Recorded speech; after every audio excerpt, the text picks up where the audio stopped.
ప్రేమ్ సాగర్ రావుకు మంత్రి యోగం. విస్తరణలో తప్పకుండా చోటు. త్వరలోనే మంచిర్యాల ప్రజలకు శుభవార్త. మంచిర్యాల ప్రేమపాత్రుడు ప్రేమ్ సాగర్ రావు. కాంగ్రెస్కు కరుడుగట్టిన సైనికుడు ప్రేమ్ సాగర్ రావు. ముక్కుసూటితనం, నిలువెల్లా మంచితనం. పార్టీకి కష్టకాలంలో అండగా ఉన్న నాయకుడు. కింది స్థాయి నుంచి ఎదిగిన నేత. త్వరలో మంత్రి కానున్నారు. ఎమ్మెల్యేగా గెలిచిన 3 నెలల్లోనే అభివృద్ధి పనులను పరుగులు పెట్టిస్తున్నారు. సింగరేణికి పూర్వ వైభవం కోసం పాటుపడుతున్నారు. అసెంబ్లీలో తన ప్రాంత సమస్యలను ప్రస్తావించి నిధులు సాధించారు. మంత్రి అయితే జిల్లాను నెంబర్ 1 చేస్తారు. కాంగ్రెస్ పార్టీలో మళ్లీ మంత్రి పదవి వార్తలు జోరందుకున్నాయి. అందులో భాగంగా ఉమ్మడి కరీంనగర్ జిల్లాకు మరో మంత్రి పదవి ఖాయంగా కనిపిస్తోంది. అది మంచిర్యాల ఎమ్మెల్యే కొక్కిరాల ప్రేమ్ సాగర్ రావును మంత్రి పదవి వరించే అవకాశాలు స్పష్టంగా కనిపిస్తున్నాయి. సామాజిక సమీకరణాల నేపథ్యం పేరు చెప్పి కొన్ని వర్గాలు అడ్డుపడేందుకు అవకాశమున్నా కాంగ్రెస్ పార్టీ అధిష్టానం ప్రేమ్ సాగర్ రావు వైపే మొగ్గు చూపే అవకాశం ఉన్నట్లు తెలుస్తోంది. అంతేకాకుండా ముఖ్యమంత్రి రేవంత్ రెడ్డి ప్రేమ్ సాగర్ రావుకే ఇచ్చేందుకు సుముఖంగా ఉన్నట్లు కూడా సమాచారం. ఎందుకంటే ముఖ్యమంత్రి రేవంత్ రెడ్డికి కొన్ని సెంటిమెంట్లున్నాయి. వాటిని ఆయన బలంగా నమ్ముతారని కూడా అంటున్నారు. ముఖ్యమంత్రి రేవంత్ రెడ్డి పీసీసీ అధ్యక్షుడయ్యాక తొలిసారి నిర్వహించిన ఎన్నికల శంఖారావ సభ మంచిర్యాలలోనే జరిగింది. కాంగ్రెస్ పార్టీ అధికారంలోకి వచ్చాక ముఖ్యమంత్రిగా రేవంత్ రెడ్డి ప్రభుత్వం ఏర్పాటైన తర్వాత ఏర్పాటు చేసిన తొలి విజయోత్సవ సభ కూడా మంచిర్యాలలోనే జరపడం విశేషం. భవిష్యత్తులో కూడా రేవంత్ రెడ్డి ఎన్నికల ప్రచార సభలు అక్కడి నుంచే నిర్వహించేందుకు అవకాశం ఉంది. మొదట్లో మంచిర్యాలలో అంత పెద్ద సభ ఏర్పాటు చేసి సక్సెస్ చేసిన ఘనత ప్రేమ్ సాగర్ రావుకే దక్కుతుంది. తర్వాత పార్టీ అధికారంలోకి వచ్చిన జరిగిన సభను కూడా పూర్తి స్థాయిలో విజయవంతం చేసిన క్రెడిట్ కూడా ప్రేమ్ సాగర్ రావుదే కావడం గమనార్హం. అది ఇప్పుడు ప్రేమ్ సాగర్ రావుకు బాగా కలిసి వచ్చే అవకాశం ఉంది. పైగా మంత్రివర్గ విస్తరణ చేపడితే ప్రేమ్ సాగర్ రావుకు చోటు కల్పించాల్సిన అవసరం ఉంది. ఆది నుంచి ప్రేమ్ సాగర్ రావు కాంగ్రెస్ పార్టీని పట్టుకునే ఉన్నారు. ఎన్ని ఇబ్బందులైనా ఎదుర్కొన్నారు. ఉమ్మడి జిల్లాలో ఎంతో మంది నాయకుల రాజకీయ అవసరాల కోసం పార్టీలు మారినా కష్టకాలంలో కాంగ్రెస్ పార్టీకి అండగా నిలబడిన నాయకుడు ప్రేమ్ సాగర్ రావు. పైగా జిల్లాల్లో కింది స్థాయి నుంచి పార్టీకి పనిచేసుకుంటూ ఒక్కో మెట్టు ఎదుగుతూ వచ్చారు. పార్టీని పటిష్టం చేసుకుంటూ వచ్చారు. గత 10 ఏళ్లలో పార్టీ బలహీనపడకుండా చూసుకున్నారు. ఒక్క మాటలో చెప్పాలంటే ప్రేమ్ సాగర్ రావు పార్టీని కాపాడుకుంటూ వచ్చారు. అలాంటి నాయకుడికి మంత్రివర్గంలో చోటు కల్పించే విషయంలో ఎలాంటి శిషబిషాలు ఉండకూడదని కాంగ్రెస్ పార్టీ శ్రేణులు కూడా సూచిస్తున్నాయి. ఇప్పటికే 2 మంత్రి పదవులు ఉమ్మడి కరీంనగర్కు ఉన్నాయి. అయినా ఉమ్మడి కరీంనగర్కు మరో మంత్రి పదవి దక్కాల్సిన అవసరం ఉంది. అయితే ఈ పదవి కోసం ఉమ్మడి జిల్లాలో మరో 2 నాయకులు కూడా పోటీ పడుతున్నారు. చెన్నూరు ఎమ్మెల్యే గడ్డం వివేక్, బెల్లంపల్లి ఎమ్మెల్యే వినోద్ కూడా బరిలో ఉన్నారు. ఈ ఇద్దరిలో వినోద్ గతంలో ఉమ్మడి రాష్ట్రంలో కార్మిక శాఖ మంత్రిగా పనిచేశారు. అయితే ఓసారి బెల్లంపల్లి ఎమ్మెల్యే వినోద్ బీఆర్ఎస్లోకి వెళ్లారు. తర్వాత 2014లోకి వచ్చారు.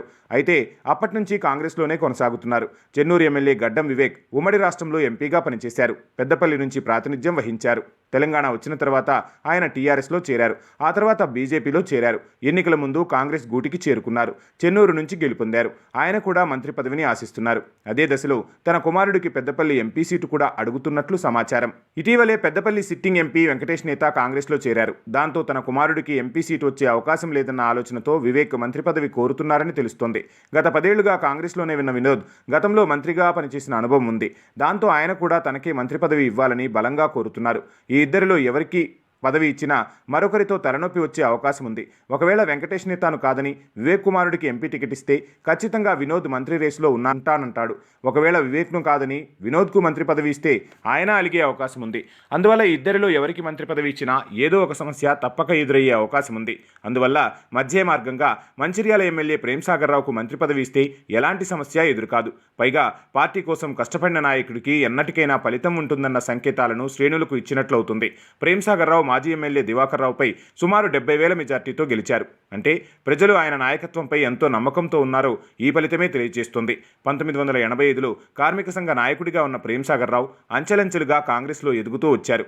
కాంగ్రెస్ పార్టీ కాశీపేట మండల అధ్యక్షుడిగా, ఎంపీపీగా 1999 నుంచి పీసీసీ సభ్యుడిగా ఉన్నారు. 2002లో పీసీసీ కార్యదర్శి అయ్యారు. 2004 నుంచి 2 ఏళ్ల పాటు టీటీడీ బోర్డు మెంబర్గానూ కొనసాగారు. 2007 నుంచి 2013 వరకు స్థానిక సంస్థల ఎమ్మెల్సీగా ఉన్నారు. తెలంగాణ వచ్చిన తర్వాత ఆయన కాంగ్రెస్ను వీడలేదు. కాంగ్రెస్లోనే ఉంటూ పార్టీ కోసం నిరంతరం కష్టపడ్డారు. ప్రస్తుతం ఆయన ఎమ్మెల్యేగా 3 నెలల్లోనే మంచిర్యాల మీద ఉన్న మమకారాన్ని చూపిస్తున్నారు. ఇటీవల జరిగిన అసెంబ్లీ సమావేశాల్లో ప్రేమ్ సాగర్ రావు మాట్లాడిన మాటలు వింటే ఆయనకు మంచిర్యాల మీద ఎంత ప్రేమ ఉందో అర్థమవుతుంది. మంచిర్యాల ప్రజలు అన్ని రకాలుగా బాధితులమే అంటూ మొదలుపెట్టి ఆనాటి నుంచి ప్రజలు అనుభవిస్తున్న బాధను వివరించారు. గతంలో ఎల్లంపల్లి నిర్మాణంలో నష్టపోయింది మంచిర్యాలనే, ఇప్పుడు కాళేశ్వరం మూలంగా నష్టపోయింది మంచిర్యాలనే. కాళేశ్వరం నుండి మంచిర్యాల మునిగిన పరిస్థితిని చూశాం. ఎల్లంపల్లిలో హాజీపూర్ మండలానికి చెందిన 12 గ్రామాలు నీట మునిగిపోయాయి. ఎంతోమంది రైతులు రైతు కూలీలుగా మారిపోయారని ప్రేమ్సాగర్ రావు తన ఆవేదన వ్యక్తం చేశారు. కాళేశ్వరం మూలంగా అత్యధిక బాధితులు కూడా మంచిర్యాల ప్రజలే. గత ప్రభుత్వాలు ఏవీ మంచిర్యాలకు న్యాయం చేయలేదు. వర్షాకాలం వస్తే మంచిర్యాల ఎప్పుడు మునిగిపోతుందో అన్న భయంతో బతుకులు ఈడుస్తున్నాం. ఇక సింగరేణి విషయంలోనూ అన్యాయమే జరిగింది. నస్పూర్ మున్సిపాలిటీలో ఓపెన్ కాస్ట్ బాధితుల బాధలు వర్ణనాతీతం. R&R ప్యాకేజ్ అందక, ఉద్యోగాలు అందక ప్రజలు ఆధారాలు కోల్పోయి జీవనం కోల్పోతున్నారు. సింగరేణిలో లెటర్ల సంస్కృతి మూలంగా 10 ఏళ్ల పాటు తమ ప్రాంత ప్రజలు అన్యాయానికి గురయ్యారని చెప్పారు. అంతేకాదు, మా నీళ్లు మాకు కావాలి, మా నిధులు మాకు కావాలి, లేకుంటే ఎల్లంపల్లి నుంచి చుక్క వెళ్ళనీయమంటూ తన ప్రాంతం మీద ఉన్న ప్రేమను ప్రేమ్సాగర్ రావు చూపించారు. ప్రజల చేత శభాష్ అనిపించుకున్నారు. అలాంటి నాయకుడు మంత్రి అయితే తమ ప్రాంత సమస్యలు తీరుతాయని ప్రజలు బలంగా నమ్ముతున్నారు. ఎమ్మెల్యే ఉంటేనే తమ ప్రాంత సమస్యలను ఇంతగా అసెంబ్లీలో ప్రభుత్వం దృష్టికి తీసుకొచ్చిన ప్రేమ్సాగర్ రావు మంత్రి అయితే ఎల్లంపల్లి నీళ్లు, సింగరేణి నిధులు, కొలువులు ఆ ప్రాంతానికే వర్తింపజేసేందుకు పూర్తిస్థాయి కృషి చేస్తారని చెప్పడంలో ఎటువంటి సందేహమూ లేదు.